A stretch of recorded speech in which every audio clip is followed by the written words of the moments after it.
Hey, what's happening? I'm back. Look here. Let's continue where we left off yesterday. Just want to show you the book, the game. We've been going through it. That's what it looks like. It can be found on my website. We've done the introduction, chapter 1 and 2, and we'll complete 2 now. Okay. Let's get ready to rumble.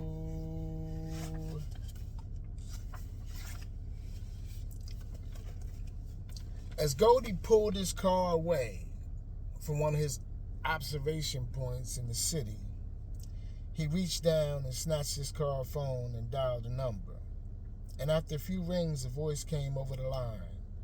Now Goldie automatically knew who it was on the other end, because no one else answered that telephone besides his man, Jose. Goldie said, Jose. Jose replied, yeah. Goldie said, hey, Square, what's going on up there? Goldie, yeah. Hey, baby, how's everything? Goldie replied, just fine, my man, just fine. Look here, man, I'm in a bit of a jam. Jose replied, well, I'm sure it's nothing that we can't fix. Goldie smiled as he surveyed his surroundings while bringing his caddy to a halt at the intersection of Remsen and George Street. He said into the receiver, you know the bakery on the corner down from the courthouse, the one we frequent often? Jose replied, yeah, I know the one. Goldie said, well, I need you to order me a couple of cakes. It's my daughter and niece's birthday, and it totally slipped my mind. Jose said, Goldie, that's not a problem. He replied, outstanding. I'll send someone to pick them up. Thanks, Joe. You're a lifesaver. The line went dead. Now, Goldie had been dealing with Jose for the last 5 years or so. Cake was short for kilo. Goldie coded almost all of his telephone conversations. He knew that one could never be too careful, and trust was something that you earned with him. He didn't just give that away, and Jose had earned Goldie's trust and respect. Jose was about 5'7" tall, weighed about 145 pounds, soaking wet, and loved him some big women. Goldie had also earned Jose's trust and respect, and knew that there was nothing that Jose wouldn't do for him if it was in his power. Goldie pushed his caddy on with a gleam in his eyes. He knew that it was time to go to work. He reached down and snatched the car phone and dialed another number. And after a few moments, a lady's voice came over the line, still half asleep. She said, hello? He replied into the receiver, hey, wake up, sleepyhead. We got work to do. Goldie, yeah, it's me. It's good to hear from you. But then again, it's always good to hear from you. How have you been? Goldie, where have you been? I've been worried about you, man. Now, Teresa was the type of woman that loved to ramble, but only to Goldie. Out on the street, you couldn't get a peep out of her. And when Goldie first met her, he thought she was a mute. He interjected, all right, baby, I appreciate your concern, but stop rambling, we got work to do. I want you to take the gardener a check for $36 and tell him I didn't like the way that he left my lawn and that I would appreciate my equipment back. Teresa replied, okay, Goldie. He continued, and when you get the equipment from Joe, I want you to put an evening together for us, and I'll see you later. She replied, okay, Goldie, bye. The line went dead. Now, Teresa was a heart stopper, brown, creamy, and rich. But more importantly, she was good and true to Goldie. She knew her place and stayed in it. She was also well versed in the game. After the telephone call, Teresa began to run the conversation that she had just had with Goldie back and forth through her mind. She knew that Joe was short for Jose. The check for $36,000 The check for $36 meant $36,000. Take it to Jose and get the equipment, 2 kilos. Put an evening together for us meant put it together, the kilos, and that he would see her soon. Now, Goldie loved putting people's minds to work. He had met Teresa a few years back at a train station in downtown New Brunswick with her bags in tow and a face full of tears. She was a student at Rutgers University. However, her parents could no longer afford to send her to the university. Goldie walked over and asked, "What's the problem?" And at that point, Teresa didn't believe that sharing her problem with him could do any more harm. However, she later explained to Goldie that it was his kindness and the fact that he was a total stranger that had her do so. As she began to spill her story, she began to sob even harder. Goldie took her hand in his and said, "It's okay. It's okay, you're safe now." Teresa mustered a slight smile and replied, "Who are you, my guardian angel?" Goldie smiled. "Let's just say that I am." "What did you say your name was?" She froze for a moment, looked at him intensely. "I didn't. But it's Teresa. My friends call me T." "Well, Miss T, I would like to buy you some lunch. I don't want to leave you out here alone and in your present state. Well, anyway, I know a nice little spot here down the street." Teresa smiled. "And just what would the name of that little spot be?" Goldie replied, "I'd rather not say. Advertisement costs.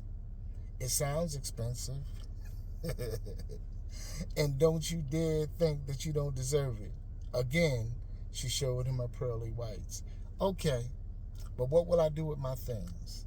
Goldie said, "We will put them in the trunk of my car, and after we eat, I'll run you home. By the way, I'm Goldie." Teresa extended her hand. "Well, Goldie, it's a pleasure to meet you."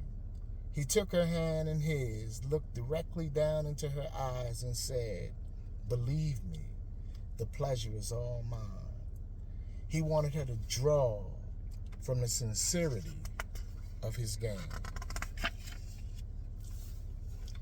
As Teresa and Goldie approached his car, her eyes lit up. She asked, "Is that your car?" Goldie reached down and opened the trunk of the car with the keys and replied, "Yes, this is one of the few cars that I have access to, but I own this one. It's mine." As she began to hand him her things to be packed into the trunk of his car, she said, "It's beautiful." He asked, "Do you have a license?" Teresa replied, "Yes." "Well, how would you like to drive yourself home?" "Oh, Goldie, I would love to."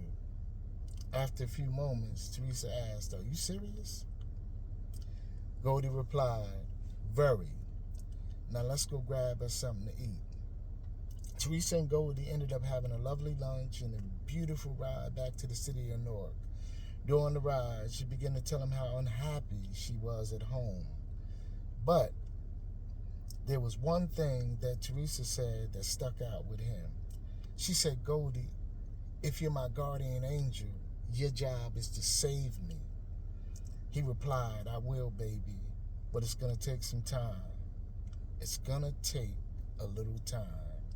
When Goldie got back into town that evening, he made a few telephone calls and had her place in no time. And after getting the place all set up, he gave Teresa a call. And not only was she pleased, she has been with him ever since. She feels as though she is forever indebted to him. He saved her, for he had given her her own.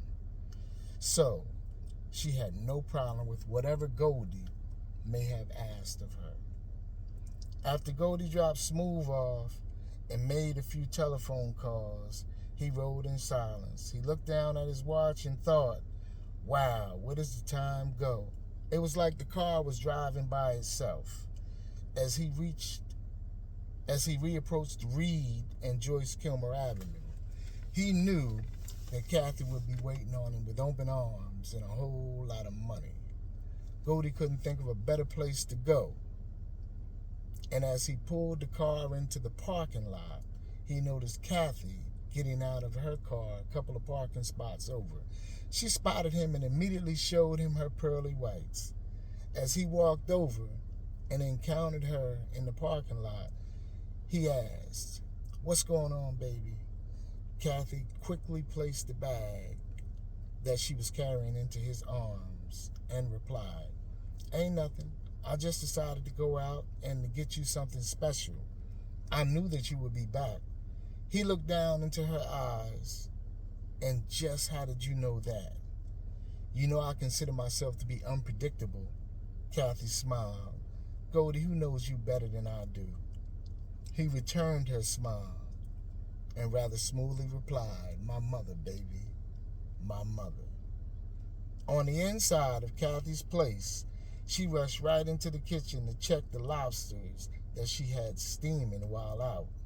The place was lowly lit, and the dining room table was set for two, with candles and crystal glasses. Goldie stopped in the living room and sunk down into his easy chair. He sat there messing with the buttons on the stereo system, and before long the room was filled with the sounds of Rolls Royce. "I Want to Get Next to You." Now, it wasn't long before everything was ready in the kitchen, and Kathy returned to the living room where Goldie sat and said, "Give me a minute. I have a surprise for you." Goldie looked up at her from his easy chair and smiled as she made her way through the living room for the bedroom. He sat there wondering what the surprise could have possibly been. When Kathy returned to the living room, she was wearing garter belt, straps, crotchless panties, and bra, all in lace. Goldie sat there mesmerized as she made her way across the living room floor before him with poise and grace. Kathy walked into the kitchen and retrieved a bottle of champagne from out of the refrigerator, and then she walked over and retrieved two long-stemmed glasses from off the kitchen table. Goldie watched her closely as she made her way back toward him. He retrieved the champagne bottle from her hand and looked at the label approvingly. He pulled her to him and set her down onto his lap. He popped the cork on the champagne bottle and watched the bubbles mature while running down the center of her chest. He filled their glasses and proposed a toast to us. Kathy quickly interjected, "Now don't you go making no promises that you can't keep."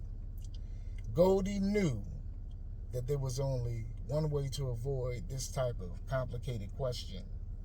He removed the glass of champagne from her hand and asked, "Can I have this dance?" She looked at him seductively and replied, "Of course." Kathy eased into his arms and Goldie pulled her close to him. And after a few moments of dancing and soft music, he began to nibble at her neck and to whisper into her ears. As he felt her tremble by way of trust, she began to undress him. First, the silk shirt that he was wearing fell to the floor, and before he knew it, his Hugo Boss slacks were down around his ankles.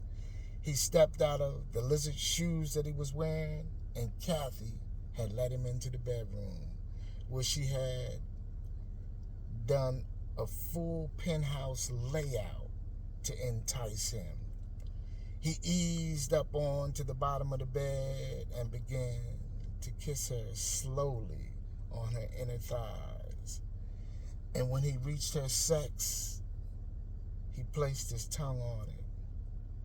Kathy raised her hips off of the bed and began moving them in circular motion while running her fingers through his hair.